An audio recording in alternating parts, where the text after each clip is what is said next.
Rachael worked for a reputable travel agency that organised corporate and private VIP tours for affluent and demanding clients.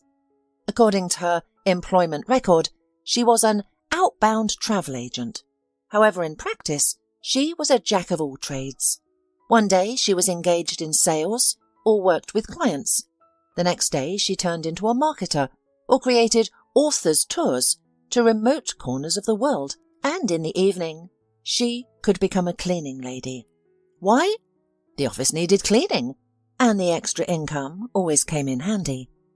In general, Rachael worked like a bee after the spring awakening, and she accumulated a number of stories about rich clients. For instance, one couple, planning their honeymoon, expressed a fear of sleeping on used mattresses. This led Rachael to personally contact every hotel they planned to visit and arrange for the delivery of new mattresses from a specific company, costing the tourists several $1,000s per mattress. Some people paid for tickets not only for themselves but also for their entire entourage, including nannies, cleaners and a driver. And one man decided that renting a yacht on vacation would not be respectable. It would be more solid to buy one. It wasn't a huge yacht, but still, it was his first yacht purchase. Rachael, who had arranged the deal, even joked that she bought a yacht in the morning and in the evening she cleaned the floors in the office and went to her tiny apartment to cook store-bought dumplings for dinner. It was indeed a day of contrasts. There were some unpleasant incidents involving inappropriate behaviour, substances, nudity and debauchery. However, Rachael preferred not to dwell on these memories. These issues were often resolved with large sums of money. Rachael lived in a very different world. Her life consisted of paying utility bills, standing in supermarket queues, and enjoying a discounted chocolate bar. Although she earned a decent salary, she couldn't throw money around. She had dreams of owning an apartment, so she saved her money. For now, she lived in a rented single-room apartment. Recently, Rachael had been considering getting a driver's license and buying a car to increase her mobility. Besides, she tried to help her mother and grandmother, who stayed in her hometown. The young girl was accustomed to achieving everything on her own. She secured a budget place at a college in the city and moved there from a provincial town in the region. She worked and studied diligently, often harming her health and social life. Rachael, without connections but with persistence, landed a job at a reputable travel firm. Therefore, she never relied on gifts or fate, for example, a fabulously rich fiancé, and of course, she never believed in Cinderella-like fairy tales. After all, she was raised by two women who also never relied on men. However, the universe had different plans for Rachael. On a rainy Monday, her life took an abrupt turn. Many years later, she would recall the phrase, "The rich have their quirks." It all began when Rachael overslept, not hearing her alarm clock. Perhaps she did, but chose to silence the shrill sound and resume her peaceful slumber. Luckily for the girl, her neighbour on the side, who constantly slammed the door as if he hoped to blow it off its hinges, did not change his tradition. As he left for work, the door's slamming bolted Rachael awake. Disoriented, she sought her surroundings, a gut feeling telling her something was off. Upon finding her smartphone under the pillow, she was taken aback.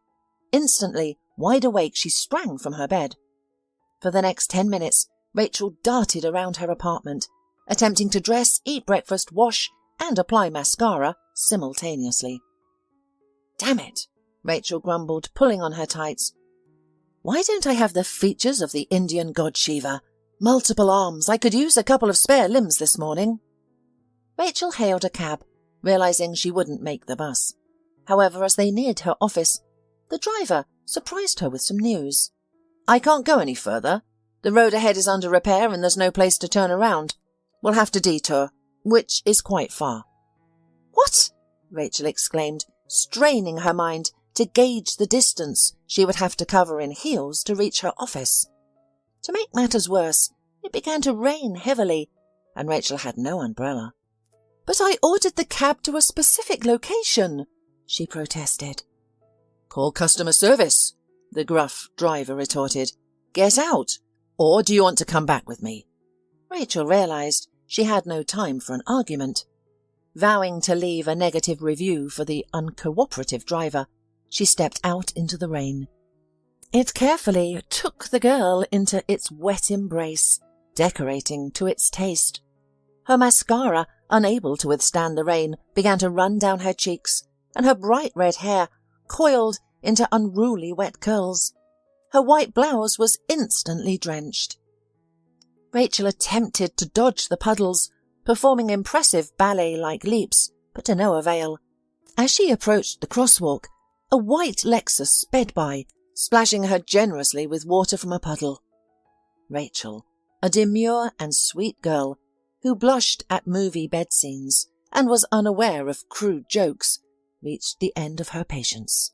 And it was as if her skinny body was possessed by the foreman Ryan from her native town, who knew all the swear words in the world for every letter of the alphabet.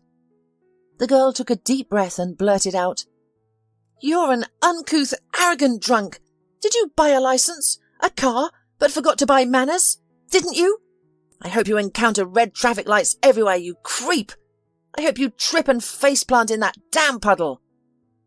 Rachael added a few more profanities to her tirade. However, she was taken aback when the car stopped a few steps away from her, just before the crosswalk, and then began to reverse. The back window of the foreign car was slightly open, so her words had easily reached the driver. But it was not the driver she needed to worry about. The window slid down smoothly, and a handsome man glanced at her from the plush interior. "It's been a long time since anyone's spoken to me like that," he confessed, a charming smile playing on his lips. His teeth were straight and white, his skin was dark, his hair thick and dark, and his eyes were brown, like a strong brew.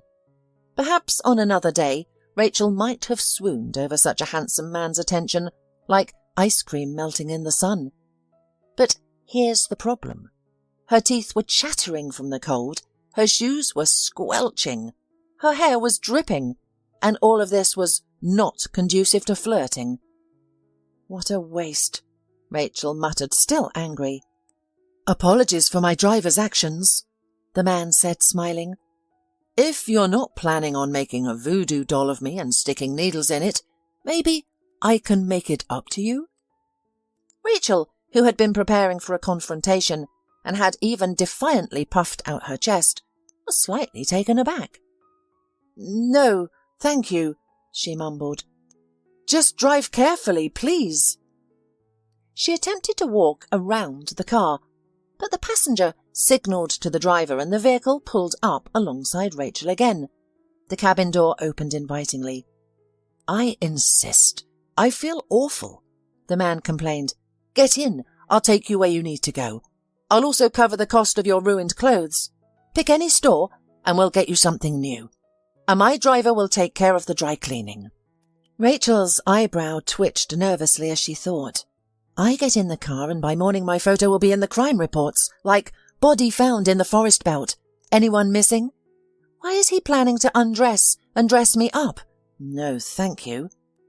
Brushing the stray red strands from her forehead and upturning her nose, Rachael said, "There's a fine line between persistence and harassment. So please, go on with your business and leave me alone." She finally managed to cross the road, muttering irritably something to herself. Rachael was not usually mean, but this morning she wanted very much to vent her frustration on someone, so this deep pocket happened to come in handy. Soon Rachael arrived at the office. She rushed in, glanced at the clock and slumped into her chair. "Got it in time," she exclaimed, dropping the bag beside her. A couple of Rachel's colleagues looked at her sympathetically, while Rachael eyed them enviously. They were perfectly dressed and had flawless makeup, ready for a catwalk. "When do you all have the time to put on makeup and look so perfect?"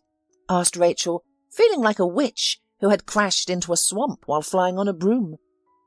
The girls glanced at each other, giggling. They sometimes treated Rachael with a hint of arrogance and condescension.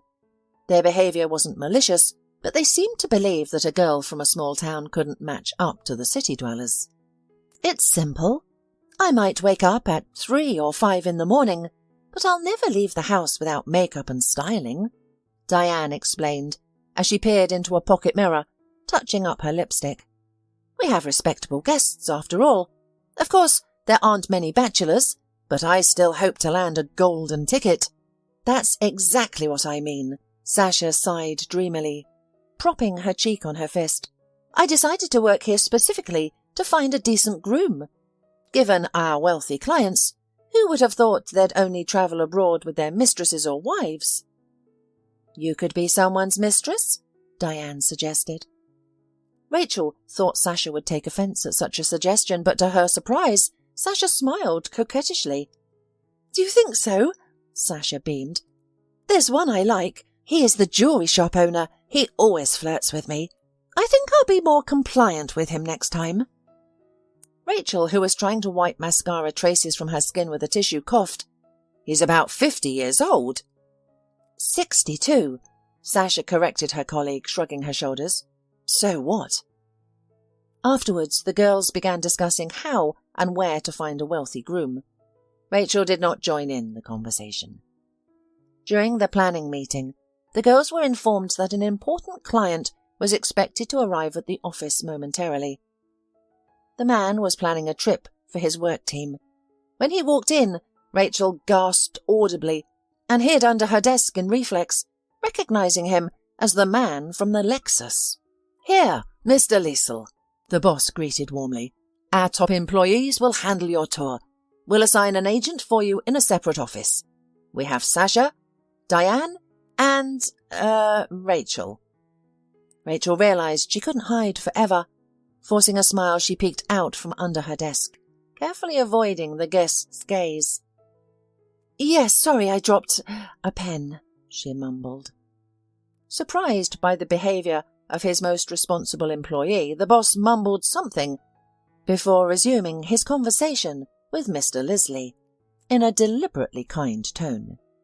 Rachael kept her gaze fixed on the screen, hoping the ground beneath her would swallow her whole, transporting her far away from this place. When Rachael dared to glance at their new client, she noticed his gaze fixed on her now flushed face. A thoughtful smile played upon the man's lips. "I understand," Mr. Lisley interrupted. "Can I have some privacy with any woman here?" Unable to resist, Rachael scoffed to herself, as if he's choosing an escort. Yes, all of my employees are capable professionals and would be happy to," the boss replied nervously, but Adrian Leslie cut him off, pointing at Rachael. "Rachael would be perfect," he said. Rachael could feel the disappointment of her colleagues. It was no surprise. The man was dark-haired, mature, wealthy and handsome. Adrian Leslie stood out among the other guests at the agency, attracting much attention. "I'm busy at the moment," Rachael hesitated. "I need to plan a tour for—" Her boss coughed and looked at her in a way that promised a forfeiture of her bonus and maybe even termination. Reluctantly, Rachael walked down the corridor with the man, feeling as though she were on a scaffold. Once they were alone, she looked into Adrian's eyes. "Listen, I don't want this morning's incident to impact my work. I value my position and will organise your trip in the best possible way. However, let's leave the unusual encounter in the past." She looked hopefully at the man, realising that not all wealthy individuals had a good temper. What if he took offence and decided to fire her, or ridicule her? He might even make outrageous demands, like requesting a trip to India on elephants. Meanwhile, Adrian shook his head, giving the girl another charming smile. "I can't promise you that, unfortunately." Rachael pressed her lips together and glared at him. "Don't act like a child. I got angry, but it's your fault too. Look at me." She stomped her foot, pointing at the stains on her pantyhose. Adrian sat down in the chair, and following her demand, looked intently at the red-haired girl. I'm looking." "I can't look away," he confessed unexpectedly. "And you misunderstood me, Rachel. I'm not intending any harm. I just don't want to forget our first meeting. It touched my heart deeply. Maybe it's love at first sight. If I erase this moment from my memory, what will I tell my grandchildren?" "What grandchildren?" mumbled Rachel, embarrassed by such a confession. "Our grandchildren." Adrian smiled even wider, though it seemed impossible to Rachel. This time, even her ears and neck turned red. Deciding to steer the conversation in a less dangerous direction, she went to work. Adrian turned out to be a pleasant client.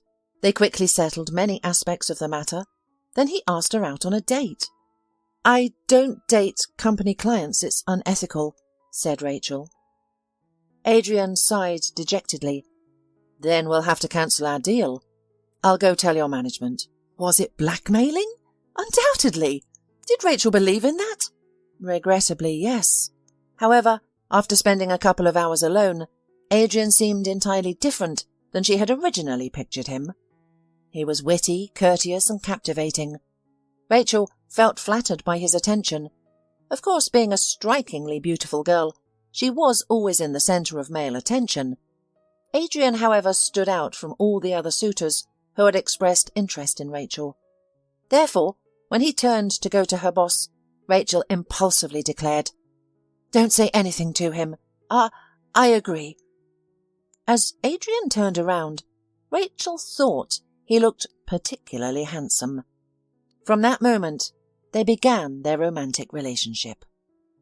Adrian was the hereditary owner of a big company. However, his family was open-minded and did not mind that Adrian's chosen partner was of a lower social status. Adrian treated Rachel like a princess, creating a fairy tale-like experience for her. They enjoyed helicopter rides over the city at night, private dinners on rooftops, and exclusive bookings at restaurants. There were rose petals scattered on their hotel bed, expensive champagne on ice, and tickets to opera and theatre shows. They could also spend the whole night strolling through the streets of the city, discussing books, movies, sharing favourite recipes, and life stories. They could sit in the last row of a cinema and miss the movie because they were too busy kissing. They could enjoy French fries from a diner, have a picnic in the park, or wait in line at the zoo. Rachel soon recognised the competition she faced. Many girls admired Adrian, attempting to flirt, but he simply didn't notice them. It seemed as though Rachel had captured his attention. Indeed, she had. Adrian couldn't explain why he fell for her. He had been with prettier and more attractive girls, but something about Rachel stirred him. When she scolded his driver, something inside him sparked. Adrian felt like laughing despite the terrible morning he had, arguing with his father. Soaked, her hair darkened by water into an unusual maroon hue, she cursed him like a witch. Her eyes were a bewitching green, a detail Adrian noticed during their second encounter. He also found her attempts to hide amusing, and his spirits lifted. Deciding it was fate, Adrian was determined to pursue the beautiful and daring girl. After all, what were the odds of crossing paths with the same person twice, within an hour, in a vast city? Rachel was different from his initial perception. She exceeded his expectations. 100 times better. He fell in love with her daily, even multiple times a day. He appreciated Rachel's ability to argue and defend her opinions. He enjoyed her humour, as she could laugh at him and herself. He admired her courage and determination. He wouldn't admit it to Rachel, fearing it might offend her, but he relished introducing her to the luxurious side of life. He indulged her, taking her to fancy places, dressing her in the finest clothes, and treating her to exotic dishes. He was always eager to surprise her. Yet Rachel surprised him as well. 2 years into their relationship, Adrian proposed to Rachel. They got married a year later. Adrian insisted that Rachel quit her job at the travel agency. Despite the difficulty, Rachel agreed to take on the role of a rich man's wife. However, her character didn't allow her to merely stay at home or squander her husband's money shopping. Secretly, Rachael helped the household staff that Adrian hired.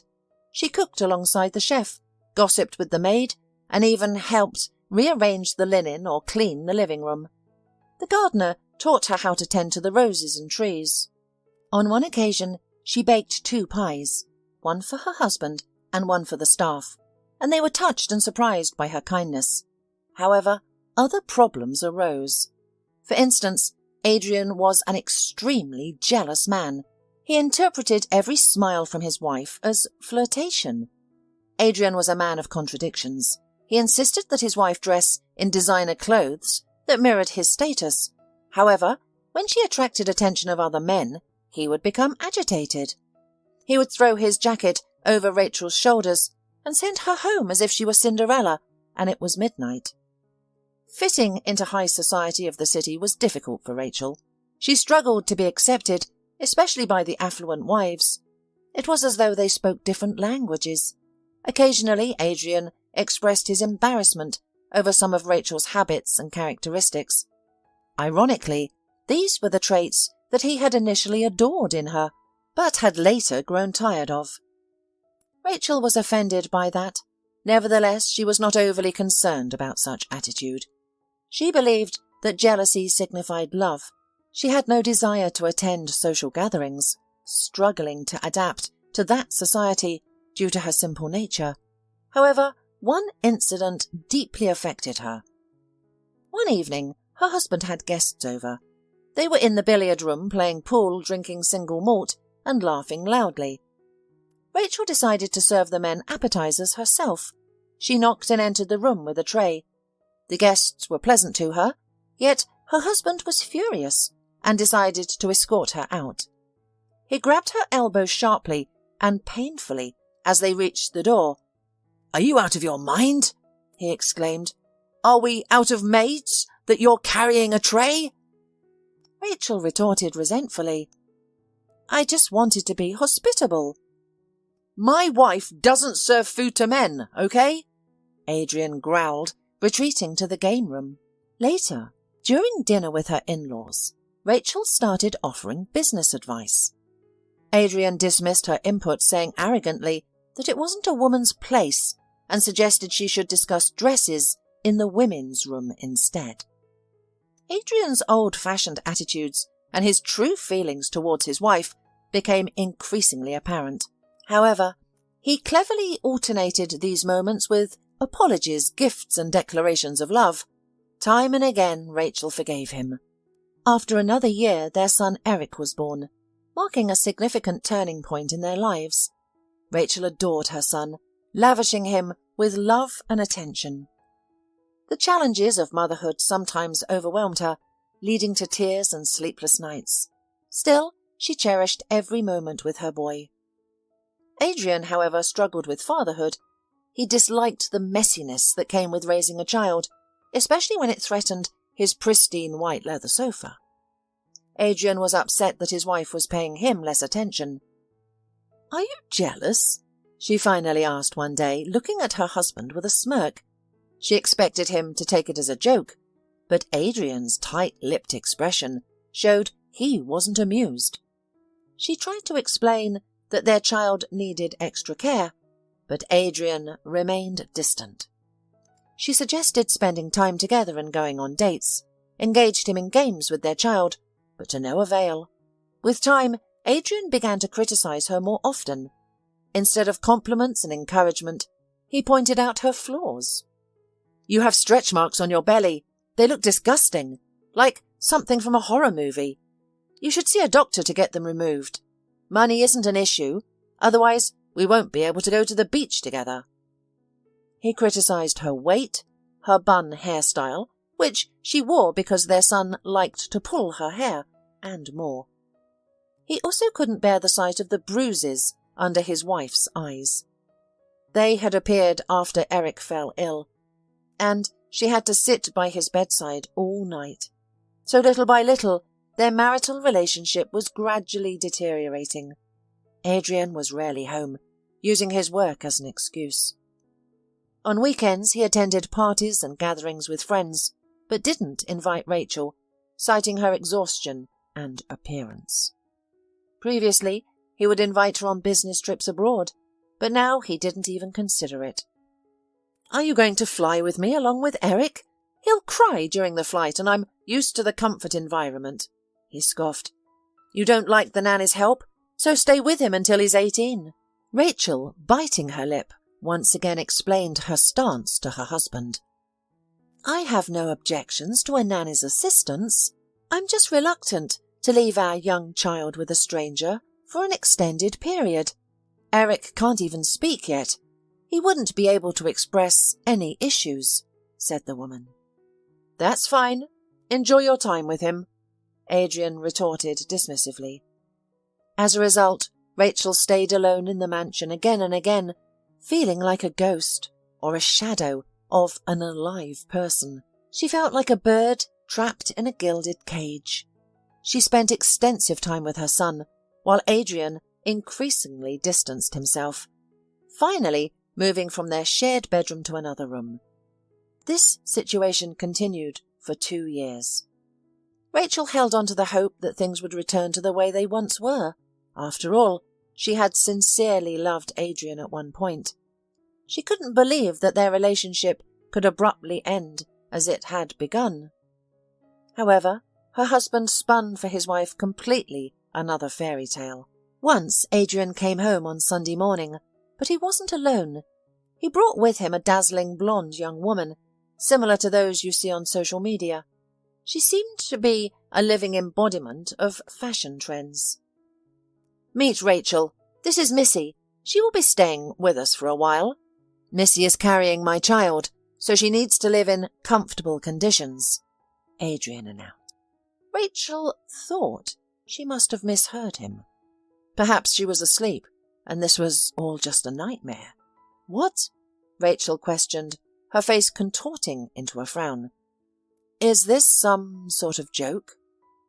Adrian looked defiantly at Missy, placing his hand on her waist. "No, there are no jokes here. Missy and I met a year and a half ago.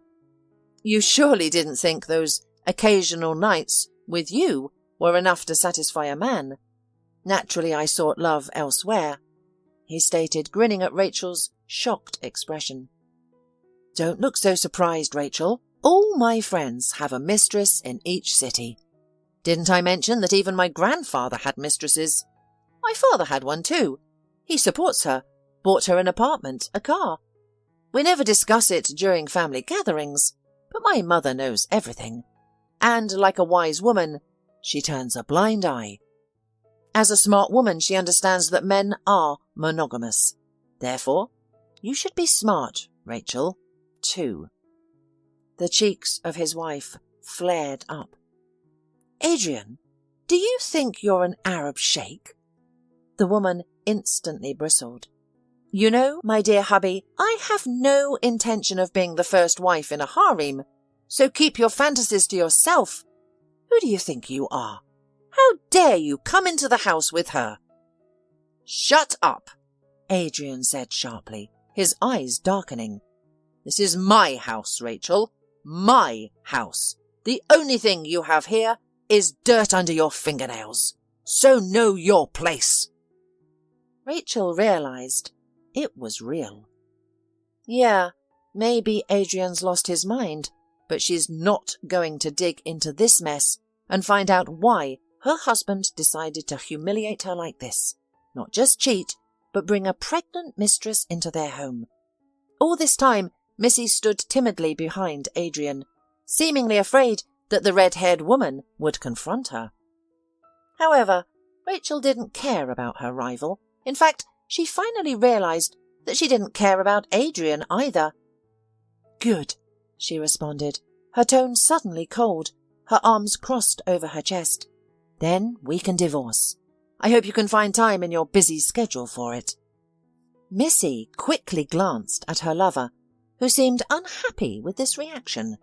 However, Adrian retorted, "No, Rachael, I won't give you a divorce. If you were once mine, then you're always mine, okay? If you want to leave, then leave. but my son stays with me." Rachel's mind spun. She couldn't imagine life without Eric. "This makes no sense," she muttered, trying to comprehend Adrian's logic. "You don't want to be with me. You're showing off to this girl, but you won't let me go. Why?" "We don't divorce in our family, and we don't abandon our children," Adrian said. "You know that. Besides, we have a family values fundraiser coming up. Are you suggesting I show up as a divorced man?" "Whoa! Are you scared for your reputation?" Rachel scoffed. "And having a mistress in the house won't tarnish your reputation? Polygamy is illegal in our country, in case you didn't know." Adrian shrugged. "I told you this is temporary. I'll decide where it's best for Missy to live later. But now the doctor says she needs fresh air, and I don't have another country house in the city. I can't really keep her with her parents." Rachel's pulse thundered in her temples. Her heart pounded in her throat, and her hands were slick with sweat. She wondered how she was still standing instead of collapsing from the stress. Defiantly, she said, "Eric and I will leave. You don't even like him." "I just don't like little kids, but he'll grow up," Adrian countered. "For now I can hire a nanny, even a whole team of them. But think about it, Rachel. Who can provide better for him? You, in your backwoods, where I paid for your mother's new apartment and arranged your grandmother's funeral? Or here, with his family? I think the answer is obvious." Rachel's hands clenched. Suddenly, she noticed Missy's gaze. The cunning girl was trembling, playing the victim while huddled against Adrian, but her eyes glittered with mockery. Rachel imagined the consequences if she packed her bags and left out of pride. Adrian most likely would take her son away. Adrian would take away her son, and his mistress would become stepmother to their son. And Rachel's heart told her that she would be the most evil stepmother of all. No, she couldn't abandon Eric. Deciding against any rash actions, the woman took a deep breath. Closing her eyes for a brief moment, when she reopened them, all traces of anger, despair, and resentment were gone. Instead, her emerald eyes held a penetrating emptiness that made Adrian wince. Straightening her shoulders like a true aristocrat, the mistress of the house, she gave the blonde an indifferent look and said, "Well, make yourself at home, Missy." With a dignified turn, Rachel walked away to the room she had long shared with her son. It was there she finally allowed herself to cry, quietly, so as not to awaken Eric, who took a nap after dinner. And thus began a strange new chapter in their lives. Rachel was aware of another woman living in the vast mansion. Its size was such that you could avoid crossing paths with anyone if you so wished. Rachel desired this isolation, but Missy sought the opposite. Of course, Adrian's mistress didn't try to be Rachel's friend, but she was always bothering her. If Rachel was walking with Eric in the garden, Missy would rush there to sunbathe or make a phone call. If Rachel were in the pool, Missy would appear in her swimsuit. And when Rachel had breakfast, Missy would begin drinking coffee. Missy often tried to provoke conflicts with Rachel. However, the lady of the house ignored her, which infuriated Missy. And then 2 months later, something terrible occurred. Everyone noticed Miss's health was deteriorating. A family doctor was called, and soon he noticed signs of intoxication in the pregnant woman and questioned her about her medication and diet. To avoid any unnecessary gossips, Adrian took it upon himself to resolve the issue. He summoned all the servants, from the cook to the maid, to understand what had happened to Missy. Then one of the new maids, pale and blushing, confessed, she stammered, wringing her hands. Speak up, Adrian bellowed, interrogating the suspects like a seasoned investigator. "Mrs. Leslie ordered me to put a dietary supplement in Mrs. Evening Tea," the maid blurted out. She said she drank the same tea when she was pregnant. It helps with sleep. A vial containing the supplement was found in the kitchen. Identical vials were found in Rachel's room. After analysis, it was revealed that the vials contained a toxic solution. In small doses, this poison is harmless, the expert explained. However, it's insidious. Regular consumption leads to damages to the body, in this case, likely the fetus. Adrian immediately brought his wife to his office for an explanation. The woman, seated in a chair, looked at him as if he were a fool. "You've known me for a long time, Adrian. Do you really think I would keep evidence of a crime in my room? Do you think I'm such a stupid woman?" She leaned back in her chair. "I think a jealous woman is capable of foolish and desperate acts," he said. "Or do you want me to believe that Missy drank the poison herself to frame you?" Rachel smiled wide and bright. "I think a jealous woman is capable of foolish and desperate acts," she echoed her husband's words, then added caustically, "But of the two of us, only Missy is jealous of you. I don't care about you now." Adrian's heart clenched.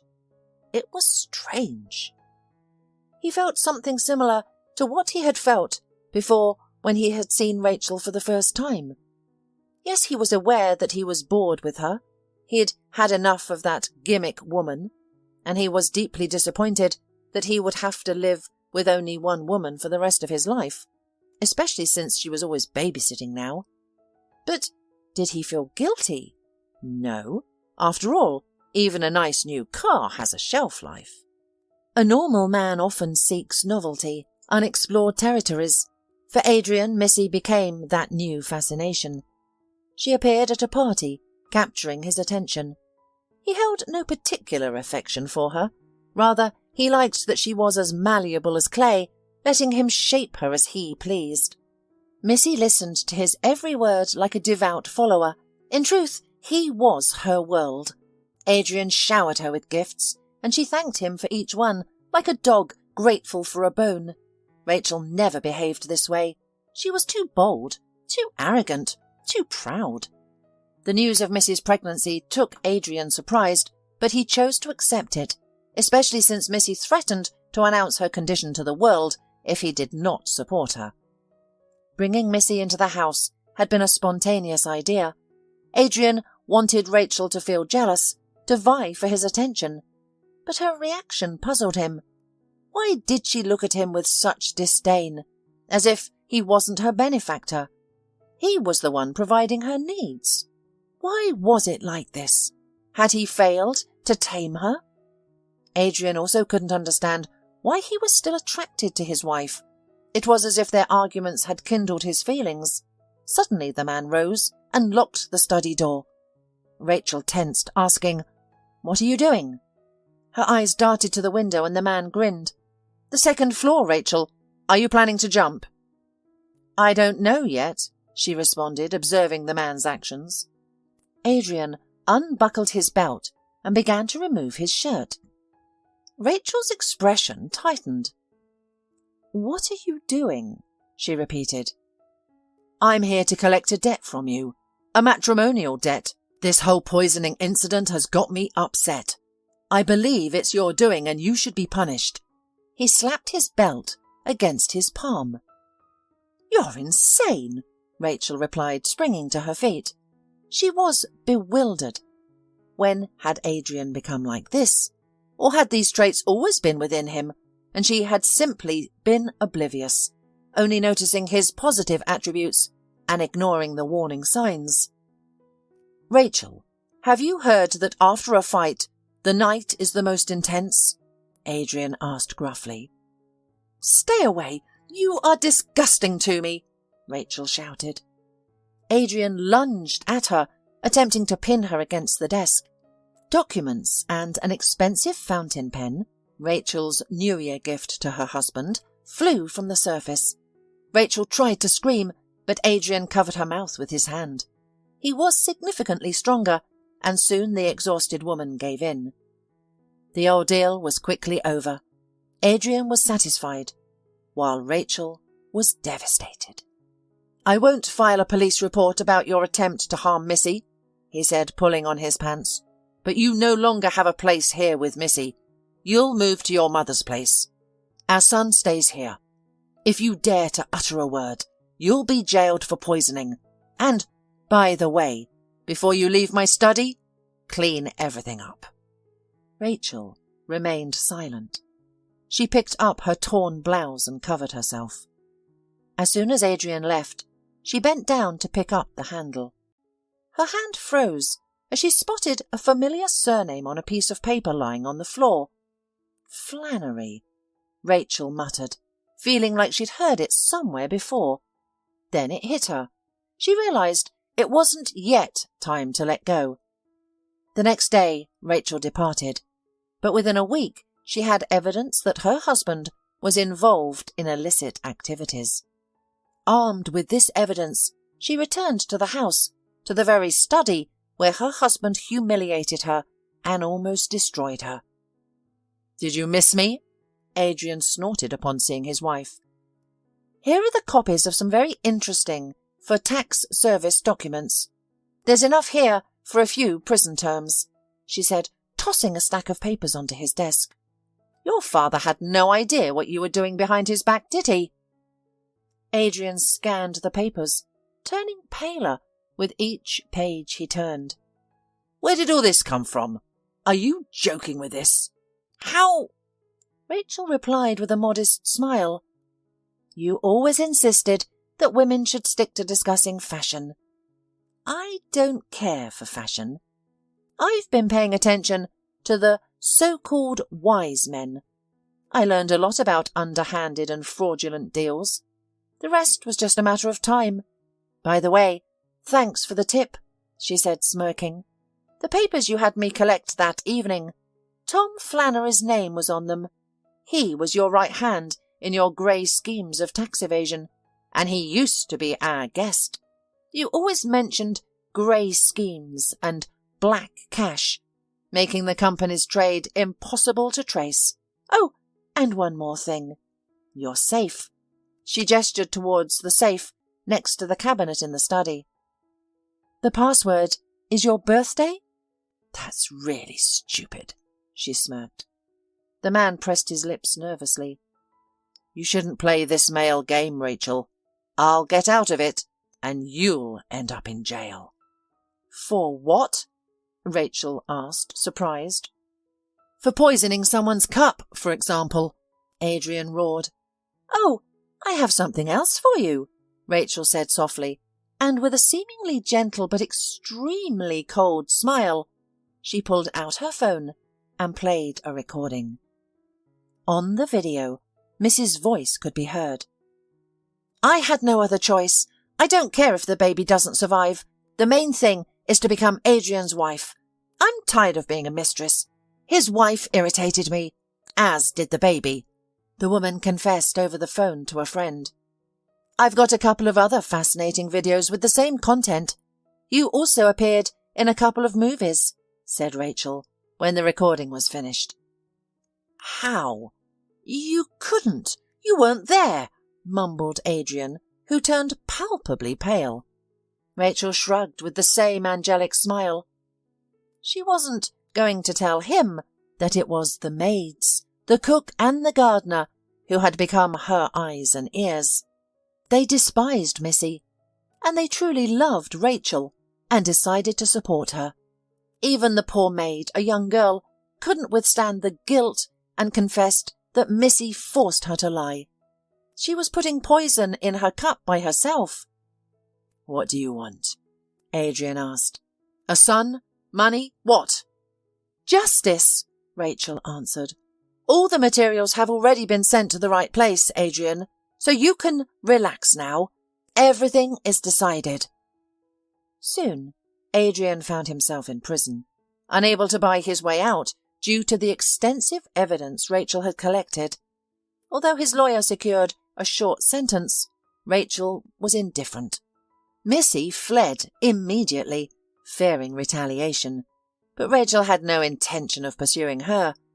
She filed for divorce, and their marriage was dissolved unilaterally, with half of the man's property going to his wife and son, including a mansion with a reliable team. Rachael moved her mum into this mansion. She and Eric led a wonderful life. Using her ex-husband's money, Rachael opened her own travel agency, not for the wealthy, but for ordinary people. She had learned that the rich have their peculiarities, like demanding new mattresses or having a couple of women under one roof. She decided she didn't want to deal with them anymore.